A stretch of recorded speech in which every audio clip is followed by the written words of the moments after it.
Hey Reddit, I'm 31 and honestly, I thought I had a pretty tight-knit family. Not perfect, sure, but we've always been close, or at least I thought we were. My sister Jenna, she's 29, and I grew up inseparable. Same schools, same friend groups, even got tattoos together on her 21st birthday. But something happened last weekend that completely flipped my world upside down. It started about 6 months ago when Jenna broke up with her longtime boyfriend, Eric. It was messy. There was some cheating drama, a lot of tears, and for a while, she went totally off the grid. No texts, no calls, just silence. Everyone chalked it up to heartbreak, and I gave her space. A few months later, she resurfaced, more private than usual, but fine, according to her. We grabbed coffee once or twice, and she told me she'd been focusing on herself, work, and healing. I believed her. Why wouldn't I? That's my sister. But something felt different. Like she was guarding herself, or hiding something. I assumed it was just post-breakup trauma. Fast forward to 2 weeks ago. Jenna texts me saying she's going on a last-minute business trip out of state. Said it was for a training seminar and she wouldn't be reachable. Totally normal for her job, she works in corporate events, and last-minute flights are part of the gig. I wished her luck, told her to bring me back one of those tiny hotel shampoos, and that was that. Only, that wasn't that. Because this past Saturday night, I was scrolling through Instagram when I saw something weird. It wasn't even from Jenna's account, it was from our cousin Talia's story. Just a quick 5-second clip, a beautifully decorated backyard, pastel balloons everywhere, a cake that said "Welcome baby Elijah," and about 20 people clapping while Jenna stood front and center, visibly holding a baby. My jaw dropped. I had to re-watch the video at least 5 times before my brain caught up with what I was seeing.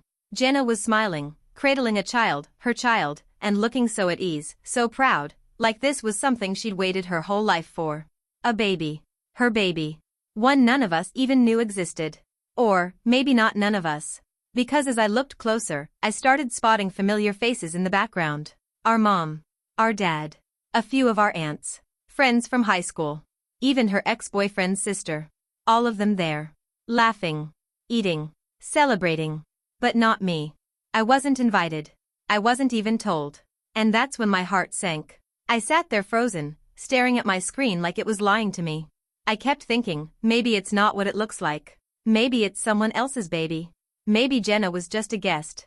Maybe this was one of those surprise godmother parties or something. I was grasping at straws. But then, Talia posted again. This time it was a picture, Jenna holding the same baby, kissing his forehead, with a caption that read, "So proud of my strong, beautiful cousin. Elijah is lucky to have you." And just like that, the truth hit me full force. It was her baby. Jenna had a baby. My sister, the one I saw 2 months ago drinking oat milk lattes and laughing about Tinder fails, was someone's mom. And not only had she hidden it from me, she'd thrown an entire party to celebrate it, without me. My hands were shaking. I clicked through everyone's profiles like a detective on a caffeine binge. Our mom had posted a few vague photos with no context. A close-up of a baby hand. A banner that said it's a boy. An older aunt had even posted a whole Facebook album labeled Jenna's New Beginning. That title hit harder than it should have. Because apparently, her new beginning didn't include me. I texted her. Something simple. "Where are you?" No reply. Then I tried again. I saw the pictures. Still nothing. An hour passed. Then 2. I tried calling, straight to voicemail. I wasn't blocked, but she clearly didn't want to talk. I ended up calling our mom. She didn't answer either. But 15 minutes later, I got a message. From Jenna. Just 5 words. "We'll talk soon. Not now." That's when I started to feel it, not just the shock, but the rage. Because this wasn't just some secret-keeping accident. This was intentional. Carefully planned. They had a whole baby shower/welcome party and didn't even think to mention it to me? I didn't sleep that night. I lay in bed replaying every moment of the past year, wondering how I could have missed it. Was she pregnant and hiding it? Did she have the baby in secret? Did she adopt? Was it Eric's? Someone else's? And most of all, why didn't she tell me? I checked Talia's story again just before it expired. She was holding the baby, calling herself Auntie T. I wanted to throw my phone across the room. That was supposed to be me. I'm the real aunt, Jenna's sister. But I was shut out, like I didn't even exist. And I knew right then, I wasn't waiting for her to decide when she'd talk. I was going to find out the truth one way or another. Because if she thought I'd just move on from this, she didn't know me at all. By Sunday morning, The questions in my head had turned into full-blown obsession. I wasn't even mad anymore, I was consumed. I had to know how deep this went. I couldn't stop thinking about the timeline. If Jenna had a baby, and he looked about 2 or 3 months old, that means she was pregnant for at least the last year. While we were hanging out. While she was recovering from the breakup. While she was posting selfies from yoga class like nothing was going on. I started scrolling back through her Instagram, photo by photo. And the deeper I went, the more obvious it became. She was hiding it. Around 9 months ago, the pictures changed. Suddenly every shot was from the shoulders up. All outfits were baggy sweaters, flowing cardigans. No full-body angles. She'd stopped going out with friends. Stopped tagging locations. She even took a break from posting completely during what would have been her 3rd trimester. How did I not notice this? I remembered a brunch we had about 5 months ago. She canceled last minute, said she had food poisoning. At the time, I joked that she needed to stop eating gas station sushi. Now I realized, she was probably in labor. I texted Talia. Just asked, was Elijah born in February? She left me on read. That was the last straw. I drove straight to my parents' house. No warning. I needed answers, and if Jenna wasn't going to give them to me, maybe they would. When my mom opened the door, the look on her face told me everything. Guilt. Hesitation. Like she'd been rehearsing excuses and finally ran out of time. I didn't yell. I just walked in and asked point blank, why didn't anyone tell me? She tried to hug me. I stepped back. And then she said the one sentence I never expected to hear. Jenna asked us not to. That was it. No apology. No explanation. Just that. She said Jenna needed space, that she was processing a lot, and that she didn't want to make things messy by involving too many people. Too many people? I'm not people. I'm her sister. And then my dad chimed in. He said Jenna had been terrified of how I'd react. That she couldn't deal with any drama during her pregnancy. That she just wanted peace. Peace? By cutting me out of the most important moment of her life? It didn't make sense. I've never been the dramatic one. If anything, I've been her anchor. I was there when she failed her first college class. I was there when she got dumped on prom night. I was even the one who helped her move out when Eric cheated on her. And this is how she repays me? With silence? But the part that really broke me wasn't the secrecy.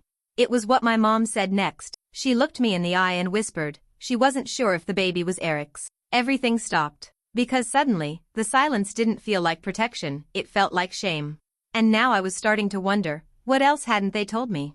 That one sentence, she wasn't sure if the baby was Eric's, hit me like a punch to the chest. I stood there, silent, as my mom awkwardly fiddled with the edge of her sleeve, like even she wasn't comfortable with what she'd just said out loud. My dad cleared his throat and wandered into the kitchen, clearly done with the conversation. No one wanted to say more. But now? Now I needed everything. I asked my mom, as calmly as I could, if it's not Eric's, then whose is it? She hesitated. Looked at me, then looked away. That kind of pause? That's the moment you know the answer is worse than you want it to be. And then she said something that didn't make sense at first. It's someone you know. My stomach dropped. You know that feeling when your heart sinks but you can't explain why yet? That's where I was. I started naming people, ex-boyfriends, mutual friends, even coworkers. She kept shaking her head. And then I said the one name that made her flinch. Darren? She didn't reply. Just closed her eyes. And that was enough. Because Darren is my ex. We dated for 3 years. It ended a while ago and not even that dramatically. We weren't right for each other long term. It fizzled out. But we stayed in the same circles, and I'd always told people it ended amicably. That he was a decent guy. That it just didn't work. Apparently, it worked just fine for Jenna.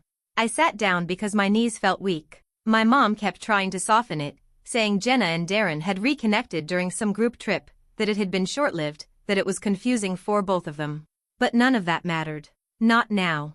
I had to ask, did she cheat? My mom looked stunned, like the word cheat was somehow more offensive than everything else we were talking about. She mumbled, no, not exactly, before trailing off again. What does that even mean? Not exactly? I left. I didn't even say goodbye.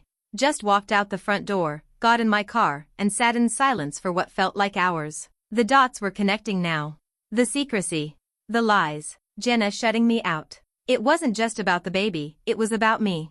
About guilt. About hiding something so deep, so personal, she couldn't look me in the eye while living with it. I got home and stared at my ceiling until the room went dark. and then I got a message. From Darren. 4 words. Can we talk, please? I didn't answer Darren right away. I just stared at those 4 words on my screen for a full 10 minutes, trying to breathe through the tidal wave building in my chest. Can we talk, please? Not even a hey. Not a single ounce of remorse or context. Just a quiet little bomb waiting to go off. I don't know why I did it, but I typed back, now? His reply came instantly, yes. I'll come to you if that's okay. I told him no. I wasn't ready for face-to-face. My whole world had shifted in the span of a day, and I wasn't sure I could even sit in the same room with him. So we settled on a call. I put on my headphones, sat on the edge of my bed like it was about to collapse under the weight of what was coming, and answered when the phone rang. His voice was low, hesitant, almost scared. He didn't waste time. He said he knew I probably hated him right now. That he didn't blame me. That he'd wanted to tell me the truth for months but didn't know how. And then, just like that, he admitted it. Yes, he and Jenna had hooked up. It started a few weeks after she broke up with Eric. She reached out to him, he said, just to catch up. One thing led to another, he used all the clichés. It was unexpected. It wasn't supposed to happen. They were both lonely. He swore they only saw each other for about 2 months. That it fizzled as fast as it started. And when Jenna found out she was pregnant, she cut off contact with him completely. Told him she wasn't sure it was his. That she didn't want anything from him either way. I asked him the obvious question, why didn't you tell me? He said Jenna begged him not to. Said it would destroy the family if the truth came out. That she didn't want anyone to know she'd been with her sister's ex. According to Darren, he even considered reaching out to me anyway, but decided to respect her wishes. Respect her wishes. But not mine. That was when I lost it. I told him that the minute he made the decision to get involved with my sister, he threw any respect for me out the window. That I didn't care how short-lived it was or how confused they were. He should have had the decency to warn me. Not let me find out through a baby photo buried in someone else's Instagram story. He stayed quiet.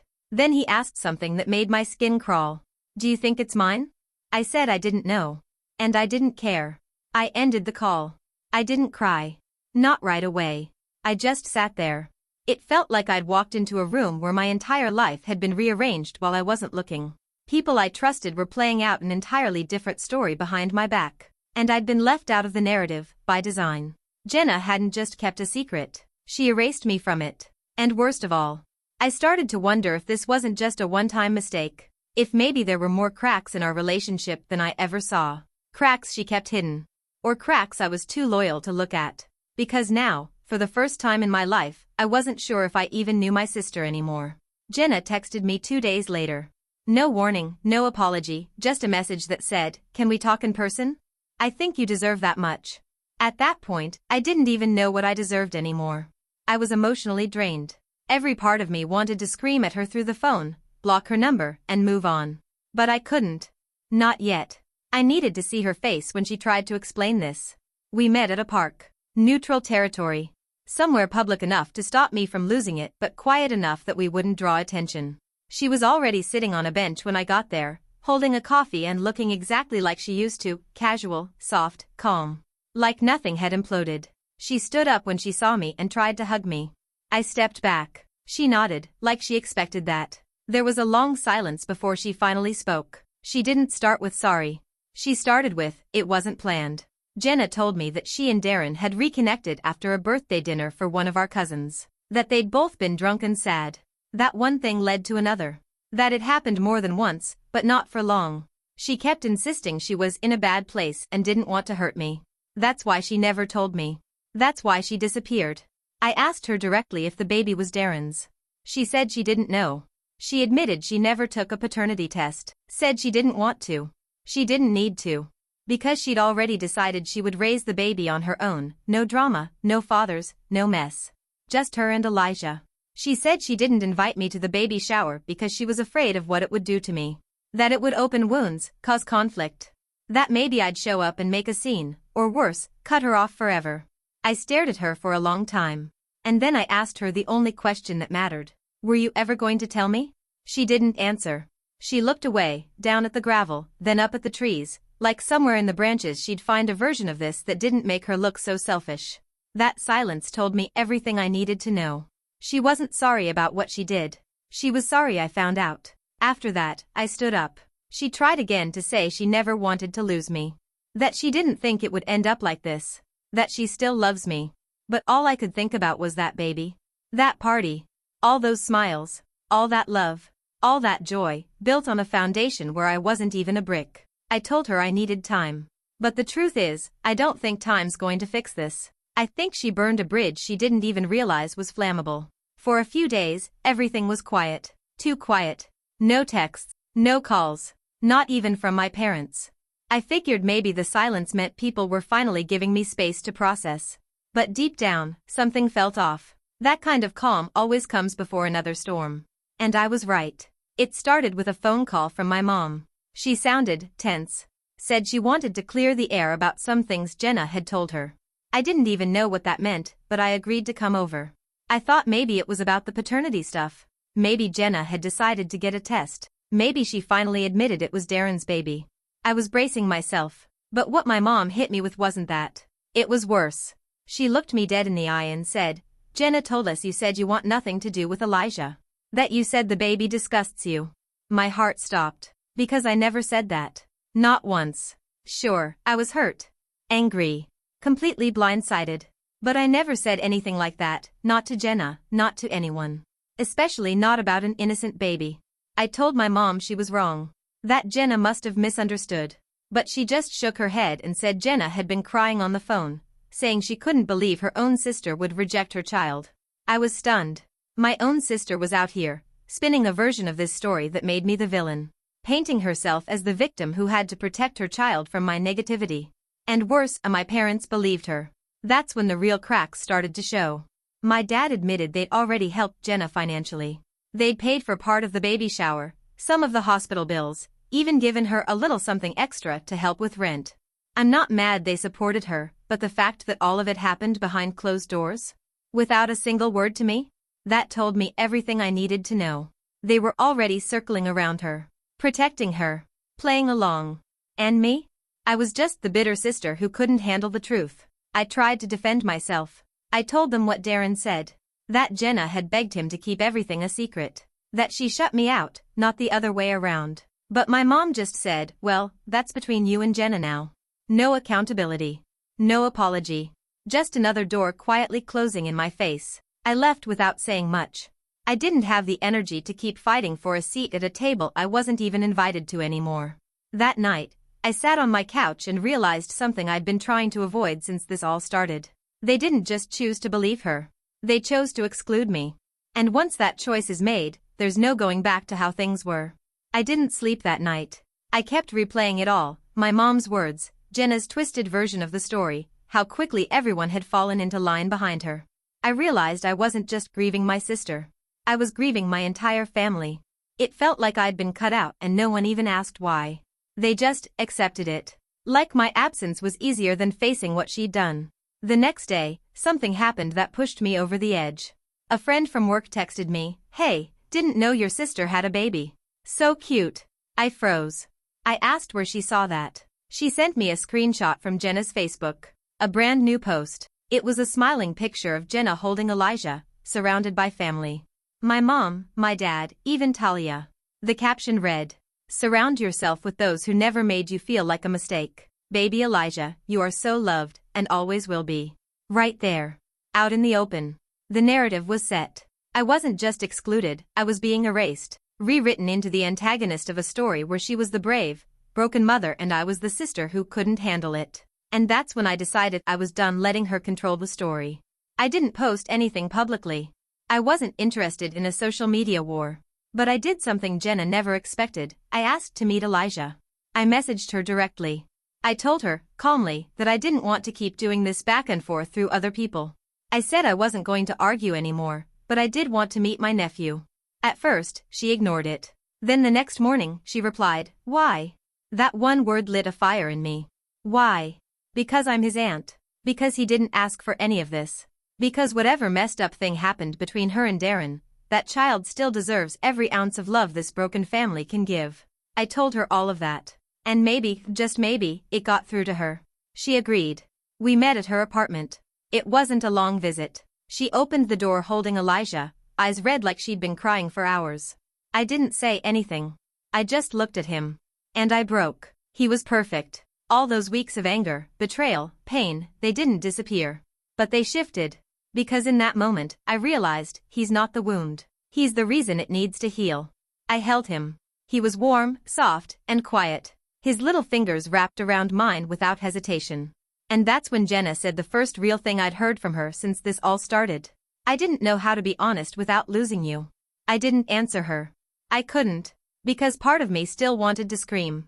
But another part, the part holding that tiny boy, just stayed still. Because maybe she was right. Maybe she had lost me.